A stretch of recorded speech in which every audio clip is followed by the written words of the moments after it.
મારા સહકર્મચારીના વાલી વિદ્યાર્થીની બહેન, ગુડ મોર્નિંગ. નમસ્કાર. શું બોલું વિચાર કરું, પણ એક ટૂંકી વાર્તા તમને કરી જે આપણને જીવનમાં ઉપયોગી થઈ શકે એવી છે. એક મંદિર હતું. ત્યાં એક ભિખારી એક લાકડાની પેટી ઉપર બેસીને વર્ષોથી ભીખ માંગતો હતો. એક ભાઈ રોજે મંદિરે જાય, ઘણા લોકોને મંદિરે જવાનો નિત્યક્રમ હોય. એક ભાઈ રોજે મંદિરે જાય અને રોજે જુએ કે આ ભાઈ કાયમને માટે આ જ જગ્યાએ બેસીને ભીખ માંગતા હોય છે. એક વખત આ ભાઈને વિચાર આવે છે કે લાવને આ ભાઈને પૂછું.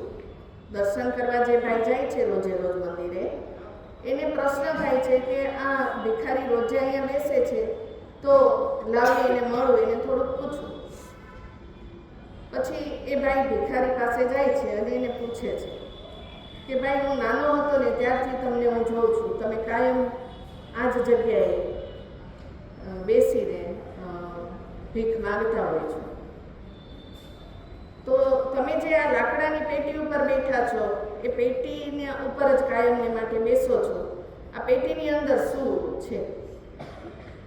ત્યારે ઓલા ભિખારીને વિચાર આવે છે કે મેં ક્યારેય આ પેટી ખોલીને તો જોયું જ નથી કે આની અંદર શું છે.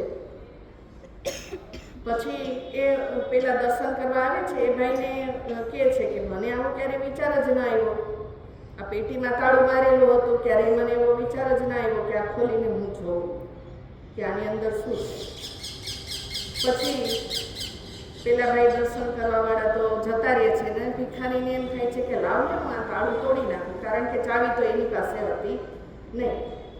ખબર નહીં કોની પેટી હશે, એ નાના હશે ત્યારથી એના ઉપર બેસી ગયા હતા, એટલે આ મારી જગ્યા એવું વિચારીને ત્યાં બેસતા હતા.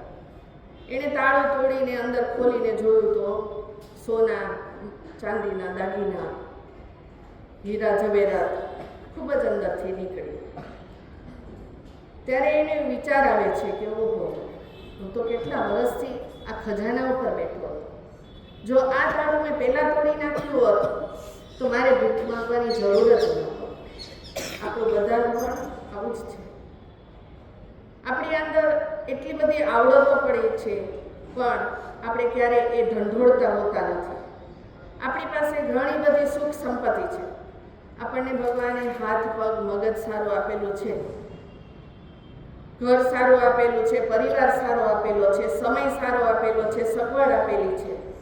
એટલે કે આપણી પાસે પણ ખજાનો છે. ખજાનાની ઉપર જ આપણે બેઠેલા છીએ, પણ ક્યારેય આપણે એનું તાળું તોડીને જોતા નથી.